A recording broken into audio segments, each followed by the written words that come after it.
Money FM 89.3, best of weekends. Let's talk about what happened in 2020. And specifically, what I would like to talk about is who are the newsmakers in Singapore that we thought, that Singaporeans and those of us living here were really the news personalities of 2020, right? Pandemic and politics, of course, were the buzzwords last year. Shows that the top newsmakers locally and globally. Now let's talk about a poll that has recently been done by Blackbox Research revealing Singaporeans' news personalities of 2020.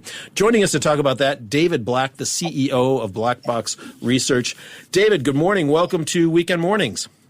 Good morning. Good morning. I'm coming from a completely unsecure location, nowhere near the capital, by the way. So are you expecting to be stormed anytime soon, or should we just take it that you're going to be safe for a while, at least the next 15 minutes or so? Well, and unless the neighbours come through the door, I think we're safe. I will keep an eye on the curtains behind you. If they start flapping, we'll start panicking. Thank you.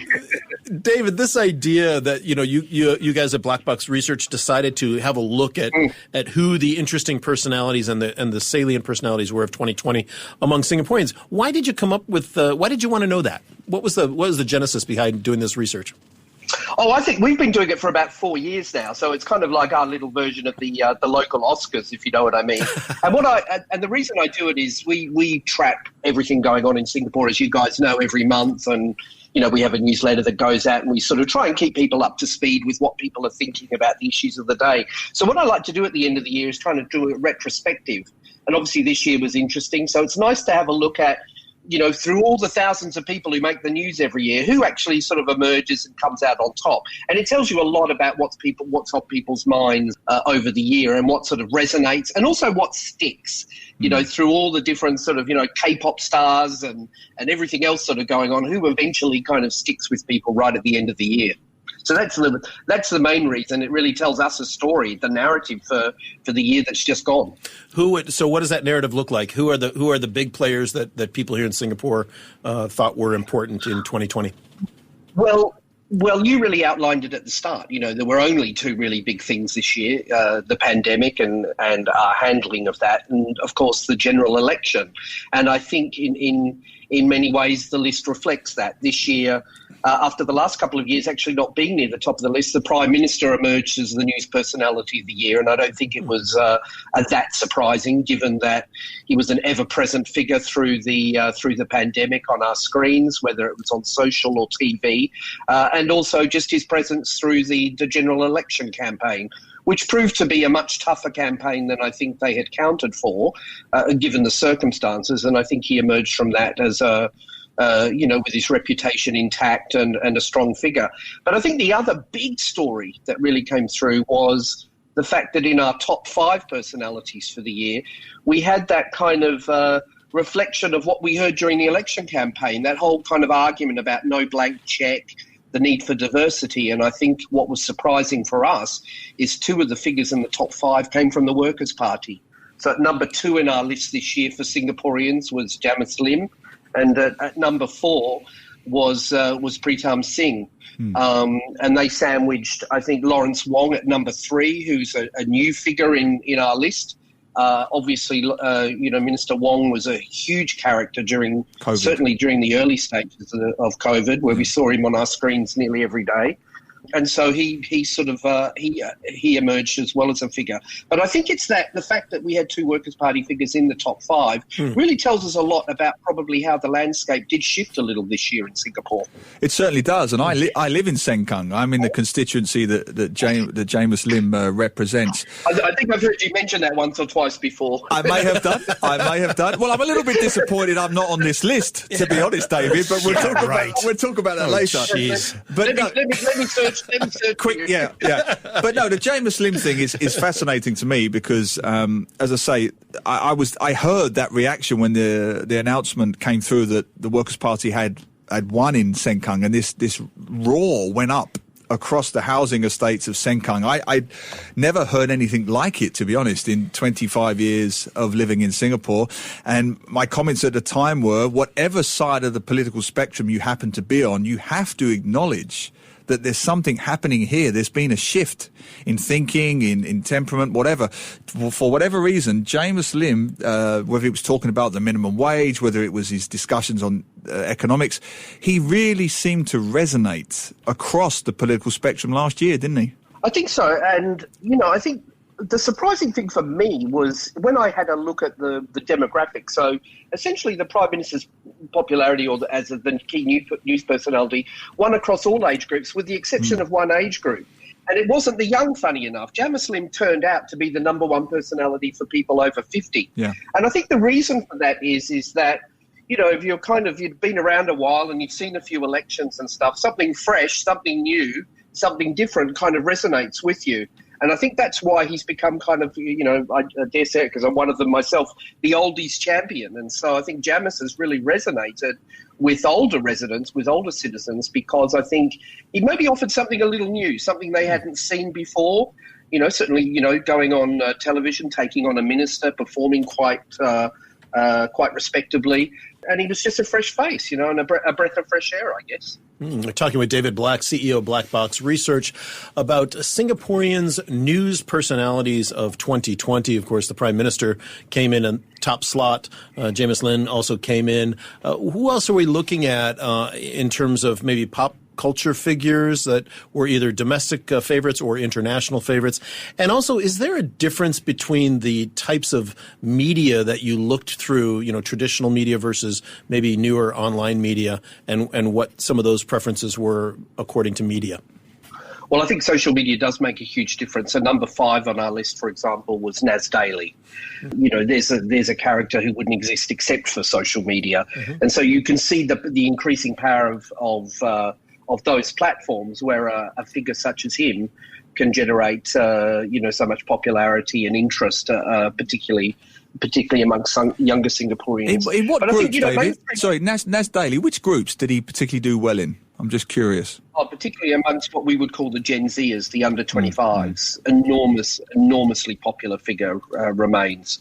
But I wanted to say just on that it's not just social media. Mainstream media still you'll be pleased to know, still has its day. And one person who's just outside the top 5 actually as a news personality was Patti Liani.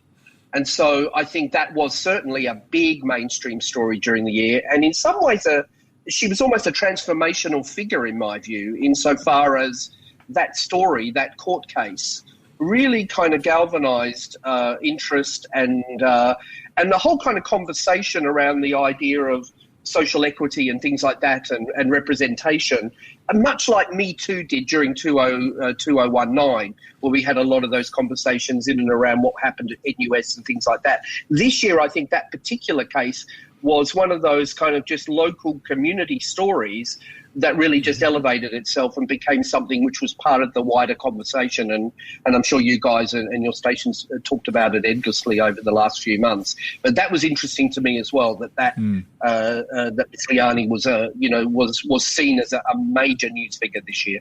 One name that leapt out to me on your list, which was very pleasing for personal reasons, was, of course, the Liverpool manager Jurgen Klopp. And I say that not just because of the football connotations. Yes, Liverpool won the title for the first time in 30 years. But he came to be seen as a very kind of almost an emollient during the times of COVID. He spoke very eloquently about COVID and the need to put safe. He became something transformative, something that transcended football. And I think he became almost a Confucian-like figure in the game. He was talking about Brexit. He was talking about collectivism. He was talking about doing the right thing for COVID. And it even resonated with Singaporeans. So what were the kind of things you were seeing about Jurgen Klopp? Because I find that fascinating. Well, in addition to the Singapore personalities, we also looked at international personalities. And the interesting thing about Jurgen Klopp, he was in our top 10, only sporting figure in our top 10 this year, which is kind of unusual, because most years we're used to watching, different football tournaments and Wimbledon and everything else that's kind of going on. In fact, we would have had the Olympics in 2020, except, they didn't go ahead. And so the only sporting figure actually in the top 10 was Jurgen Klopp. But again, I think the international personalities that Singaporeans voted for were really a reflection of what was going on in the world. We had as a tie, which was very interesting, and the poll was conducted in December. Trump and Biden came out joint, absolutely exactly the same votes, 25% each as our number one personality for the year. And then Xi Jinping afterwards. Now, Xi Jinping's interesting because he's not exactly a personality that we necessarily see speaking or conversing with us on a daily basis. We're not watching news conferences, and yet he managed to emerge as a really, really important figure, which does, I think, indicate to us the kind of changes going on in the world. And then we saw other people such as George Floyd. Obviously, I think even something like the Black Lives Matters movement and how that galvanized in the United States and then spread, even to a place like Singapore. George Floyd was in our top 5. Wow. And then we had other figures such as Anthony Fauci. Anthony Fauci, again, as you'd expect, the czar of COVID in the United States, but has become a global figure, and he was in our top 5 as well. And Jurgen Klopp just outside. The one last thing I'd say about the international, which was interesting to me, was in our top 10, we had a number of important women came through this year, and so we had people like Jacinda Ardern, New Zealand Prime Minister, not someone you would expect to see as a huge personality in Singapore, but again, seen as a very transformational figure during COVID. We saw Kamala Harris. And in terms of pop culture, Taylor Swift, couldn't keep her away, particularly among Singaporeans. 2 albums, ever present, and she was also in our top 10 this year. Wow. Talking with David Black, CEO of Blackbox Research, about the news figures that Singaporeans found most intriguing in the year 2020. And LL Tan, one of our regular listeners, is commenting the famous quote that takes the cake of 2020 in Singapore, which was the James Lim quote about warming the cockles of our hearts. So I don't suppose I don't know if you're following quotes or not, but that was one that stood out to LL Tan. Hey, let's look forward to this year, 2021. What do we think who do we think might be on the list this year, or at least who are the people that you're watching? Well, certainly this year, I think, here in Singapore, the 3 things that are going to dominate us, I think, in the first half of the year, obviously going to be the rollout of the vaccine.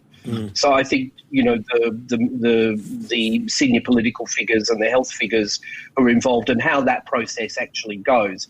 As we can already see in some other countries, it hasn't got off to a great start. The expectation in Singapore is that it'll be a smooth process. But again, I think everyone's going to be watching that closely. And I think the news over the next couple of months is going to be how that sort of rolls out.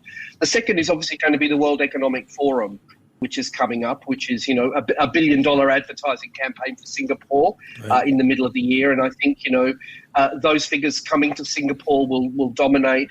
Opportunity again for, I think, the Prime Minister to put Singapore centre stage. The third thing, I think, from Singapore's point of view, that's going to be a big news item in the first half of the year is really the changing business landscape.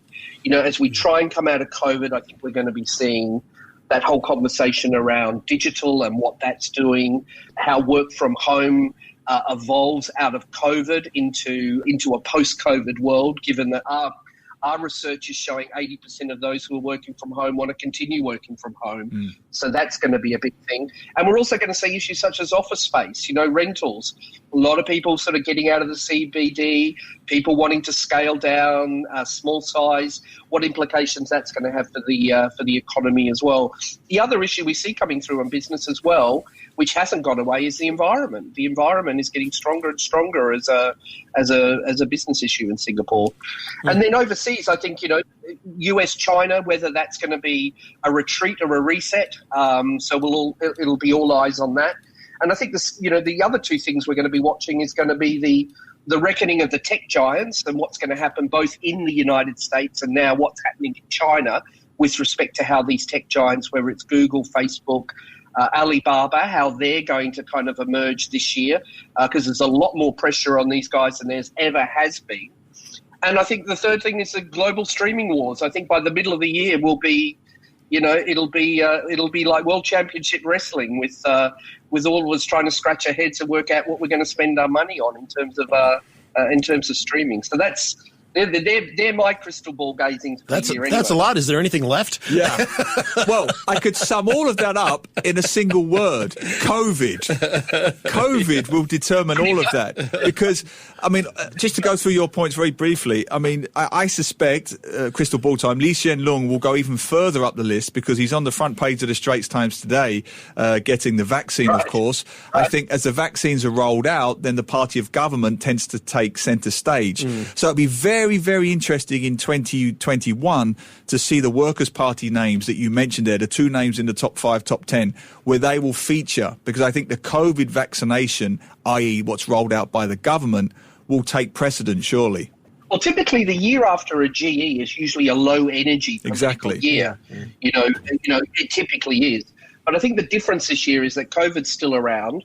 And the other thing I think we're underestimating is that, you know, we now have a formal opposition and we now have parliaments in camera, in camera. And I do wonder how much of a change that's going to make. We've already seen in the last fortnight how that's impacted with respect to Trace Together and the conversation around, you know, the different news surrounding that. So it may turn out that, you know, we don't have quite as low an energy year politically in Singapore as we typically do after a GE. So you might be right there. You might be right there, Glenn, I think. He takes my good comment and gives it to you. No. And David, I'm willing to accept that. So thank you. I appreciate that. And anytime you want to praise me when it's been Neil's comment, I'm happy. Yeah, and you just add 10 or so years to my age, but that's fine. Whoa, it's more like 12, but who's counting? I was being nice. It's the new year. David, thank you so much for being with us today. David Black, CEO of Blackbox Research. Thanks for having me on. Yeah, and looking forward to having you on again next time you have some interesting research come up. Have a great weekend. No problem. Thanks very much, guys.